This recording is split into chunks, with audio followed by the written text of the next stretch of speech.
제4차 국가철도망 구축 계획에 반영된 제2경인선이 기존 노선은 타당성 없다는 조사 결과가 나왔습니다.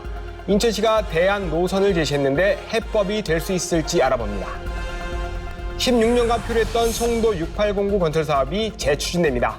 논란의 핵심인 151층 인천타워는 높이를 103층 이상으로 낮춰 추진합니다. 윤석열 대통령이 간호법 제정안에 대해 거부권을 행사한 뒤 후폭풍이 거셉니다. 간호법을 둘러싼 논란과 해법을 알아봅니다.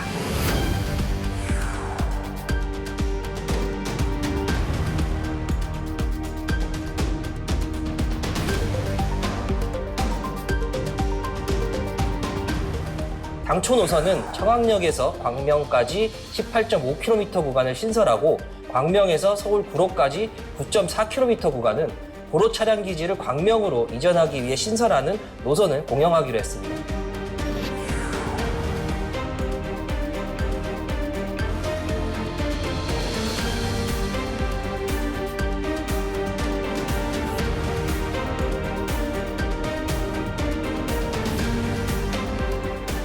이 때문에 당초 제2경인선 사업을 위해서는 고로 차량 기지 광명 이전 사업이 선결 조건이었는데요. 네.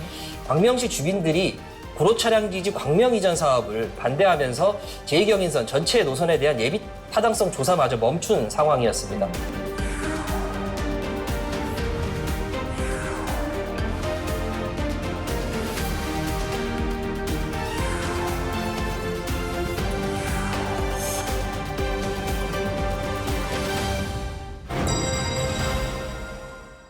현장의 목소리를 전하고 지역 현안을 고민하는 이슈 현장입니다. 제4차 국가철도망 구축 사업에 반영된 제2경인선 사업이 새 국면을 맞고 있습니다. 오늘은 제2경인선의 현황과 전망을 짚어봅니다. 인천투데이 김현철 기자와 함께합니다. 어서 오세요. 네, 안녕하세요.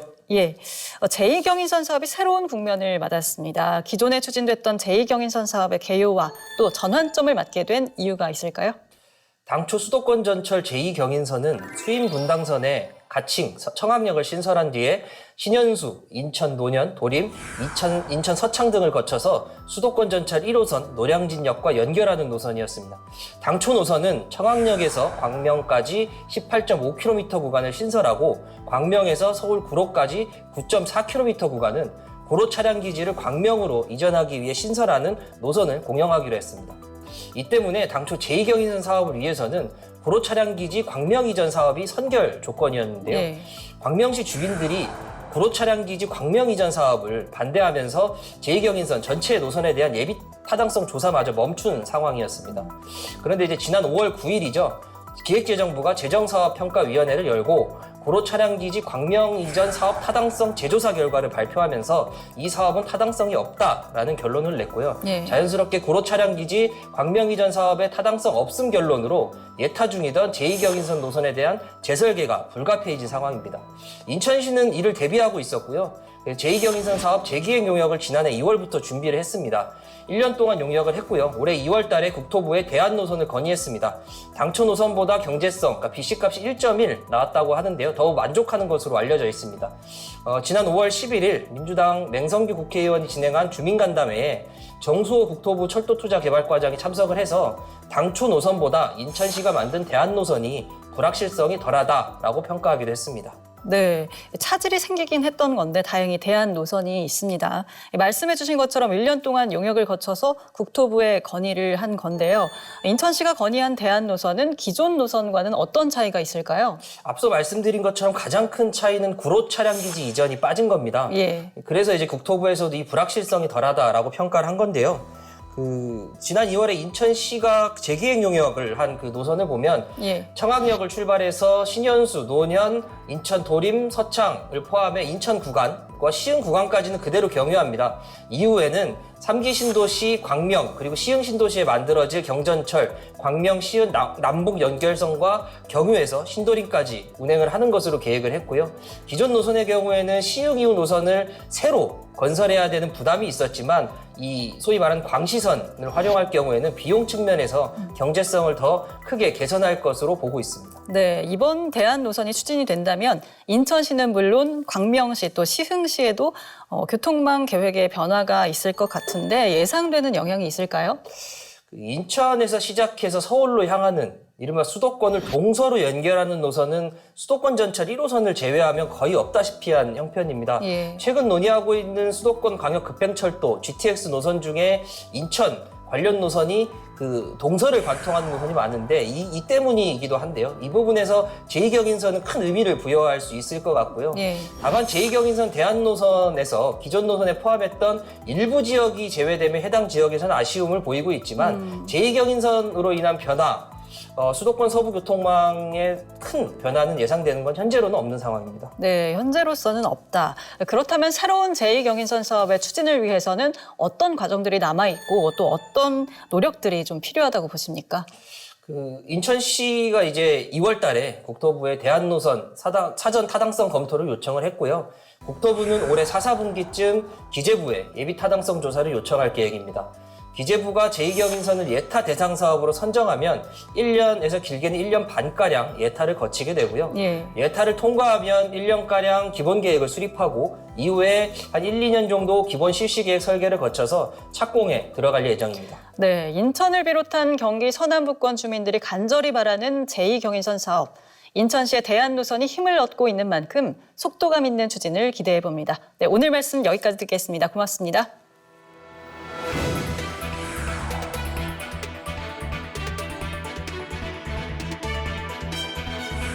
송도국제도시에 103층 이상의 빌딩이 들어설 전망입니다. 인천시와 블루코어 컨소시엄이 송도 6809 개발을 위한 기본 협약을 체결했습니다. 해안가 테마파크와 골프장 등이 조성될 예정인데요. 주민들의 관심을 모았던 랜드마크 타워는 특정 층수를 못 박는 대신 103층 이상 표기하는 데 합의했습니다.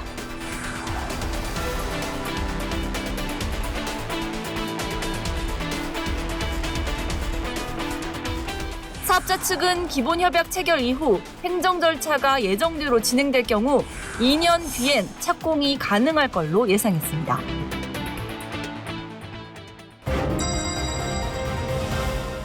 인천 지역 경제 이슈를 살펴보는 경제 플러스입니다. 대한민국에서 가장 높은 151층 빌딩을 짓겠다는 포부로 시작했던 인천타워. 하지만 송도 6809 개발 사업이 오랫동안 난항을 겪으면서 표류했죠. 최근 해법이 나왔는데 관련 소식 짚어보겠습니다. 오늘도 인천일보 김칭우 부장 나와 있습니다. 어서 오세요. 네, 안녕하세요. 네, 부장님. 송도 6809 개발 사업이 이번에는 추진되나 봅니다. 네네.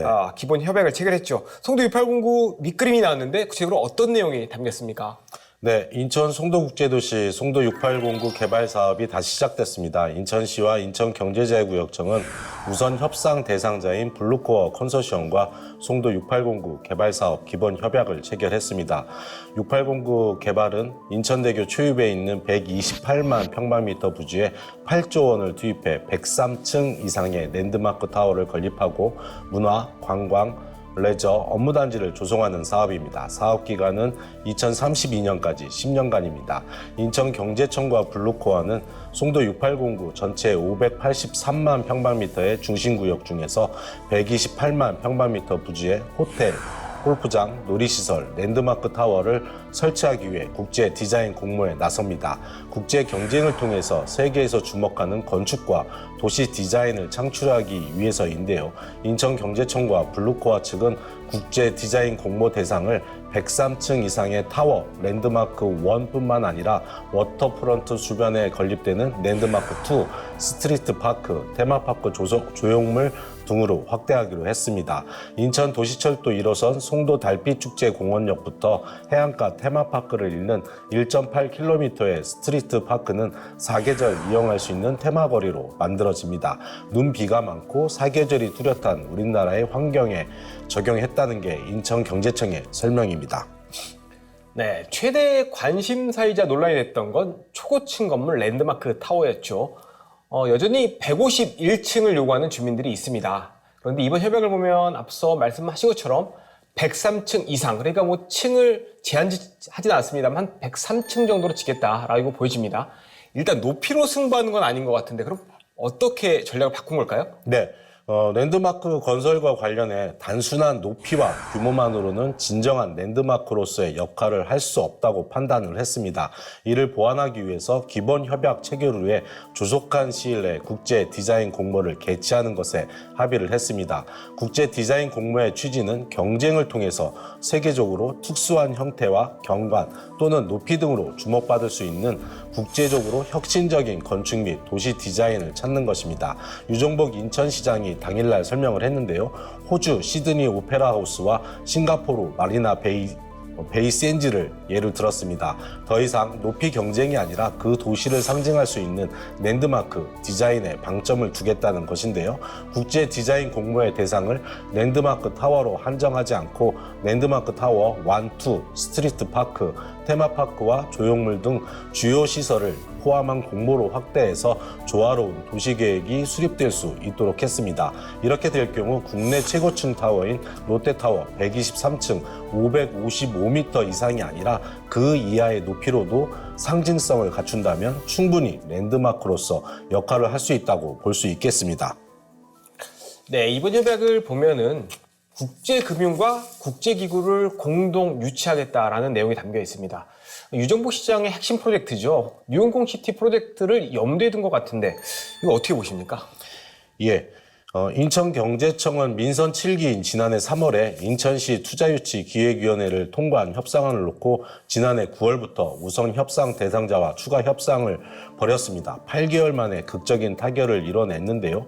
인천경제청은 이 사업이 지난 2007년 송도 랜드마크시티 사업협약 기준으로는 16년, 지난 2017년 블루코어가 우선 협상 대상자로 선정된 지는 6년 만에 장기 지연되고 있던 점을 감안해서 구체적인 개발안이 담긴 이번 기본 협상 체결에 따라서 6809 개발이 정상화될 것으로 기대하고 있습니다.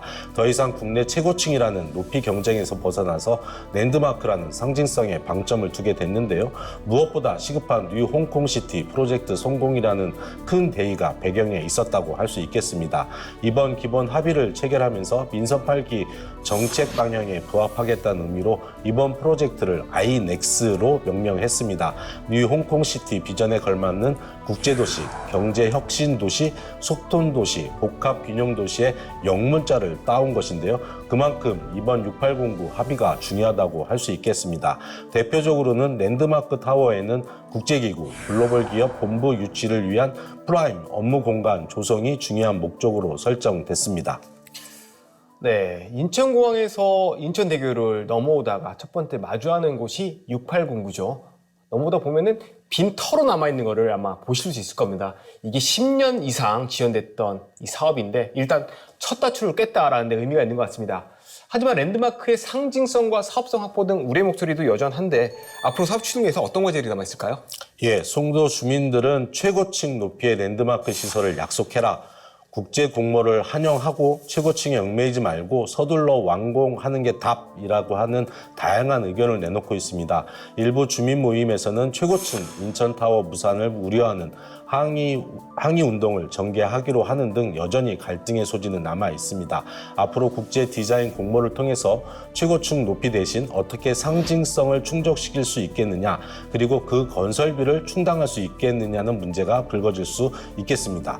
무엇보다 국제 비즈니스 기능 강화를 위해서 세계적인 금융기관과 국제기구를 활용한 글로벌 금융 허브 조성, 재동포청과의 연계, 뉴 홍콩시티 프로젝트의 완성 등 인천 지역의 현안이 송도 6899 프로젝트로 담아야 한다는 원론적인 과제가 남아 있겠습니다. 앞으로 2년여 동안 국제 디자인 공모와 관련해서 인허가 절차, 무엇보다 산업통상자원부의 경제자유구역 변경 심의 등의 복잡한 절차가 남아 있습니다. 인천시와 인천경제청 그리고 사업자, 시민들이 얼마나 갈등 없이 힘을 모으냐가 이번 사업을 성공할 수 있는 중요한 포인트가 될 것으로 보입니다. 네, 송도 6809 사업은 지난 2007년 송도 랜드마크시티 사업 협약으로 추진됐습니다. 16년째 난항을 겪고 있는 겁니다. 송도의 랜드마크를 높이가 아닌 다른 차원으로 채우기 위한 국제 공모를 시작한다고 합니다. 높이 경쟁에서 촉발된 여론 분열이 재발되지 않고 내실 있는 사업 성공으로 이어지길 기대해 봅니다. 오늘 말씀 여기까지 듣겠습니다. 수고하셨습니다. 네, 감사합니다.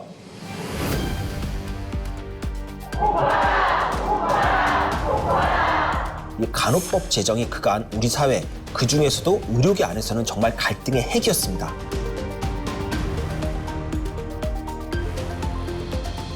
특히 지난 14일 고위 당정협의회에서는 간호법이 국민의 생명을 볼모로 하는 입법 독주법이라며 간호법안에 대해 대통령의 제2요구를 건의하겠다고 밝혔습니다.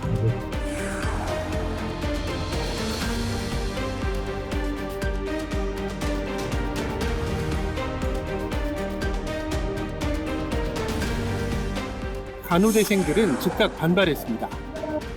간호사들은 코로나 팬데믹이라는 재난적 상황에서도 집단 진료 거부를 했던 의사들과 달리 현장을 떠난 적이 없다고 항변했습니다.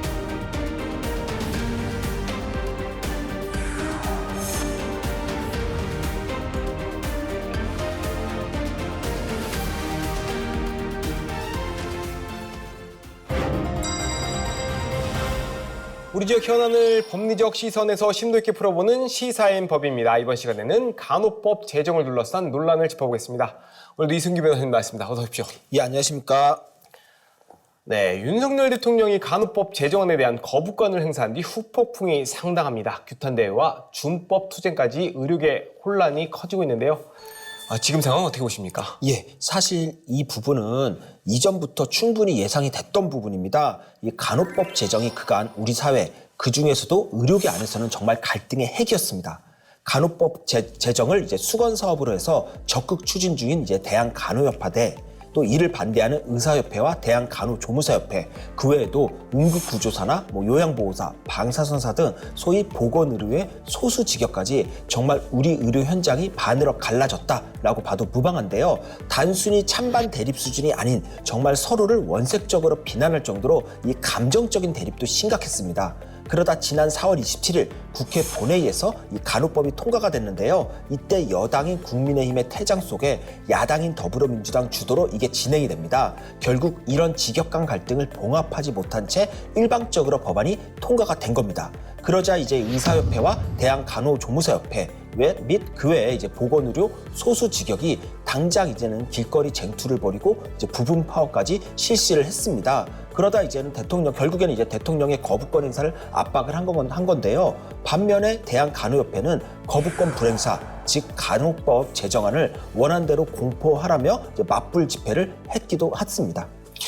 네, 말씀하신 대로 간호법이 국회를 통과한 뒤에 의료계가 지금 심한 갈등을 지금 겪고 있습니다. 예. 대통령이 거부권을 행사한 이유도 이 때문이겠죠? 예, 윤석열 대통령 입장에서는 거부권 행사를 해도 그리고 안 해도 어차피 반발의 주체만 달라지는 거지 지금의 극한 사회적 혼란을 피할 수 없다라고 보고 차라리 그럴 거면 이제 간호법을 원점에서 검토해서 간호사와 간호사 이외의 직역들 간 합의를 도출해 진행하는 게 맞지 않나 이렇게 판단하는 게 아닌가 싶습니다. 네, 갈등 주체만 달라질 뿐 어차피 갈등은 생길 수밖에 없었다. 예. 이렇게 보시는 건데 그럼 이렇게 논란이 벌어진 이유를 한번 짚어보겠습니다. 의사나 간호조무사 측에서 반대하는 이유 구체적으로 뭘까요? 예, 사실 지금 간호법 갈등의 축이 간호사 대 의사 구도보다는 이 간호사 대 간호조무사 그리고 응급구조사와 같은 소수 징역 간의 이 갈등이 더 크다라고 보입니다. 보통 우리가 의료법상 의료인이라고 하면 의사, 한의사, 치과의사, 간호사, 조산사 이렇게 보는데요. 여기서 빠진 게 바로 간호조무사나 응급구조사, 요양보호사, 방사선사 등 보건의료 직역에 속하는 분들입니다. 그러니까 의료 현장에서는 언제나 볼 수 있는 직역이지만 현실에서는 의료인이 아니기 때문에 이제 할 수 있는 업무 자체가 상당히 제한적입니다. 그런데 이 간호법을 보면 제1조에서 모든 국민이 의료기관과 지역사회에서 수준 높은 간호 혜택을 받을 수 있도록 한다라는 규정이 있습니다. 여기서 이제는 지역사회라는 내용이 들어갔는데요. 이를 두고 의사협회에서는 간호사의 단독 개헌을 목적으로 한다 이렇게 비판을 하고 있고요. 또 그런데 문제는 오히려 그보다 더 큰 게 바로 보건의료 직역의 반발입니다. 예를 들어 현행 의료법 하에서는 장기 요양기관과 장애인 복지시설 등 의료기관이 아닌 지역사회 시설에서는 간호조무사들이 이제 간호사 없이도 촉탁 의사 지도하에 근무가 가능했습니다. 하지만 이번에 간호법이 등장하면서 앞으로는 이들 시설에서도 간호사 없이는 이제 간호조무사를 고용할 수 없게 되는데요. 그렇게 되면 이제 규모나 재정 면에서 열악한 시설들은 간호사와 간호조무사 둘 다 채용하는 대신에 간호사만 고용을 하게 되고 그 결과 이제 간호조무사의 일자리 감축이 현실화될 수 있다는 겁니다. 그 외 응급구조사나 요양보호사, 방사선사 등 이제 소수 보건의료 직역들 입장에서도 간호사의 업무 영역이 지역사회로 넓어지게 되면 결국 자신들의 업무, 직업이 침탈된다라는 입장이고요. 그리고 간호조무사의 경우 이제 특성화 이제는 고등학교나 학원 출신만 가능하도록 해서 만약 전문대에 이 간호조무학과가 생긴다 해도 이를 졸업해도 다시 간호학원을 다녀야 간호조무사가 될 수 있다라는 소위 학력 상한 규정도 지금 아주 크게 논란이 되고 있습니다. 아마 이제 의료진이 좀 부족한 그 시골이나 이런 데서는 예. 간호사의 역할이 커지면 지역사회 보건의료 기능이 강화되는 거 아니냐라고 그럴 수 이렇게 있죠. 예. 보는 분들도 있을 것 같아요. 근데 이게 보니까 의사와 간호사의 관계뿐만 아니라 지금 간호조무사, 방사선사, 그다음에 소수 보건의료 직역들의 역할이 줄어든다. 이걸 좀 예. 우려하는 것 같습니다.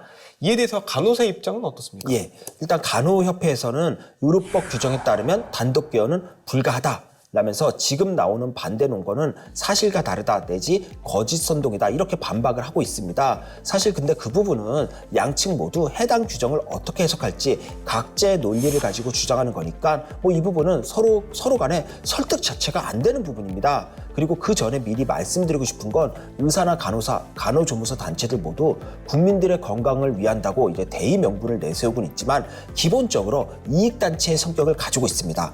각자 자신의 직업군의 이익을 위해 활동하는 단체인 거죠. 그렇다 보니 지금 간호법을 두고 각자 입장에 따라 극한 대립을 벌이는 걸 두고 우리가 이걸 이들 단체를 무작정 비판하기는 어렵다 이렇게 보이고요. 저는 오히려 이를 중지해야 될 정치권에 오히려 더 큰 문제가 있다라고 봅니다. 예를 들어 지금 가장 논란이 되는 간호법 1조에 대해서도 단독 개헌의 가능성이 없다. 그건 가짜 뉴스다. 이렇게만 주장하면서 밀어붙일 게 아니라 그런 걱정은 기울한 걸 설득을 해서 납득을 시켜야 되는 겁니다. 그게 아니면 상대가 불안해하는 부분이 있다라고 하면 그 부분을 수정해서 서로 오해가 없게끔 법안을 만들면 되는 거고요. 그런데 국회가 그렇게 하지 않고 그냥 원안에서 나는 한자도 못 고친다 이렇게 하면서 그대로 통과시킨 겁니다. 한마디로 국회가 사회적 갈등의 중재 역할을 포기한 채 오히려 그 갈등에 숟가락을 얹었다라고 보이고요. 지금 상황을 보면 간호사 단체는 야당인 더불어민주당, 의사와 간호조무사 단체는 여당인 국민의힘과 보조를 맞추고 있는데요.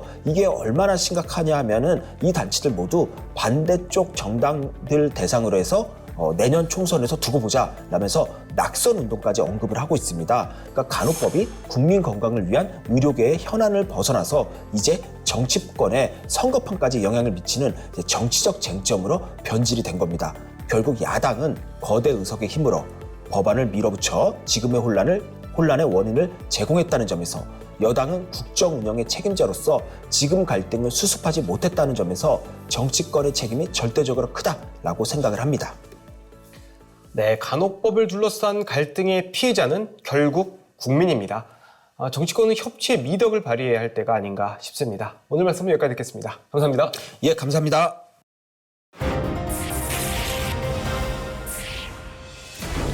인천의 현안을 다양한 시선으로 전하는 치사진단 이슈터치. 이번 시간은 여기까지입니다. 시청해주신 여러분 고맙습니다.